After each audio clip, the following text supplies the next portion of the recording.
Hello বন্ধুরা, অবশেষে আমিও হাতে পেয়ে গেলাম রয়্যাল এনফিল্ড সিরিজের আমার সব থেকে পছন্দের যে বাইকটা, সেটা হচ্ছে ক্লাসিক 350। এই বাইকটা, তো চলুন আজকে এই বাইকটা নিয়ে আপনাদের সাথে কিছু কথা বলা যাক। সর্বপ্রথমেই আমি এই বাইকটা মানুষের কাছে যেই কারণে সব থেকে বেশি পছন্দ, সেটা হচ্ছে এর সাউন্ড এবং লুকিং। আমি প্রথমেই আপনাদের সাউন্ডটা একটু শোনাবো। মানে এর সাউন্ডটা শুনলেই মনে হয় যেন শরীরের মধ্যে অন্যরকম একটা ভাইব কাজ করতে। চলুন বেশি দেরি না করে সাউন্ডটা শোনাবো।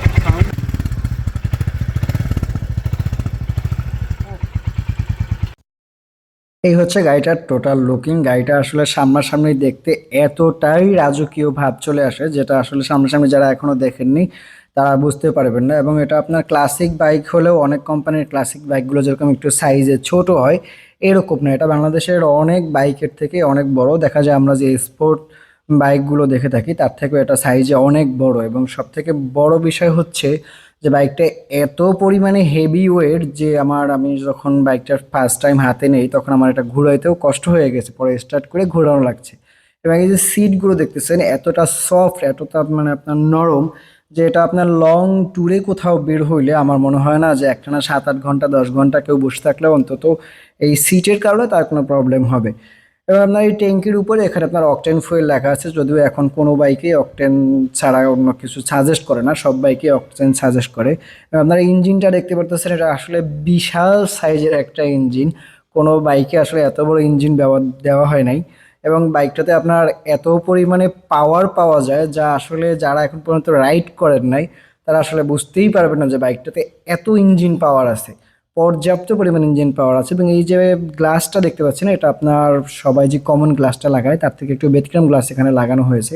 আর আমার কাছে যে জিনিসটা খারাপ হচ্ছে, আপনার এই ইন্ডিকেটরের এই প্লাস্টিকটা আসলে খুবই বাজে একটা প্লাস্টিক ইউজ করা হয়েছে। যদিও দেখতে খুব সুন্দর লাগতেছে, কিন্তু এখানে এই প্লাস্টিকটা খুবই নর্মাল একটা প্লাস্টিক দেওয়া হয়েছে, যেটা এই বাইকের সাথে আসলে যায় না। এই সব জায়গায় যেহেতু একটা শক্ত ম্যাটেরিয়াল বা স্টিল ইউজ করা হয়েছে, সেখানে আপনার এরকম একটা নর্মাল ইন্ডিকেটর কোনো অবস্থাতেই যায় না।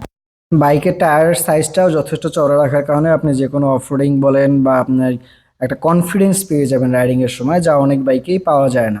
আর সব থেকে মারাত্মক বিষয় হচ্ছে এর এক্সজস্টটা দেখতেও যেরকম ক্লাসিক, সাউন্ডটা তো আপনারা শুনলেনই, খুব সুন্দর একটা সাউন্ড প্রোভাইড করে, যার কারণেই রয়্যাল এনফিল্ড আসলে মানুষের মনের মধ্যে রাজত্ব করে বেড়াইতেছে এত লম্বা একটা সময় নিয়ে।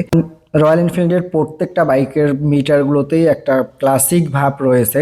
যদিও মিটারগুলো আপনার খুব সামান্য হলেও বা অর্ধেক ডিজিটাল বা অর্ধেক অ্যানালগ হলেও এর মধ্যে প্রয়োজনীয় সমস্ত মানে ডকুমেন্ট দেওয়া হয়েছে, বা মানুষের যেগুলো দরকার সমস্ত কিছুই দেওয়া হয়েছে।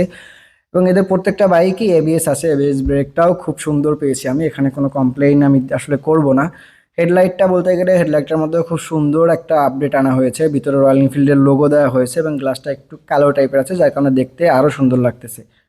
এবং এই ডিআরএল গুলোর জন্য এতটা চমৎকার একটা লুক দিচ্ছিল, এবং ব্ল্যাকের মধ্যে রেড হওয়ার কারণে এটা দূর থেকে দেখতেও অনেক সুন্দর মনে হইতেছে। ক্লাস বলেন, ব্রেক বলেন, সবকিছুর মধ্যে একটা প্রিমিয়াম ভাব ছিল, কোনো কিছুই আমার কাছে নর্মাল মনে হয়নি, জাস্ট ফর আপনার ইন্ডিকেটর গুলো ছাড়া। এছাড়া আপনার পিছন থেকে দেখতেও গাড়িটা আপনার খুবই সুন্দর একটা লুক দিচ্ছিল। আশা করি আপনার যারা এখনো রাইড করে দেখেননি তারা জীবনে একবার হলেও রয়্যাল এনফিল্ড রাইড করে দেখা উচিত। কেননা আপনার এই বাইকটার যে রাইডিং কমফোর্ট বলেন বা একটা রাজকীয় ভাব বলেন, এটা অন্য কোনো বাইকের মধ্যে পাবেন না। যে ফিলটা আপনি এই বাইকের মধ্যে পাবেন, যখনই আপনি এর উপরে উঠবেন তখনই নিজের মধ্যে একটা আলাদা রকম ভাব চলে আসবে, বা বাইকটা আপনাকে একটা রাজকীয় ফিল দিবে। আর যেই ফিলটার জন্যই বা যেই লুকিংটার জন্যই রয়্যাল এনফিল্ড বছরের পর বছর ধরে তাদের ঐতিহ্যটা ধরে রাখতে পেরেছে। তো বন্ধুরা, আজকে ছিল এই পর্যন্তই। তো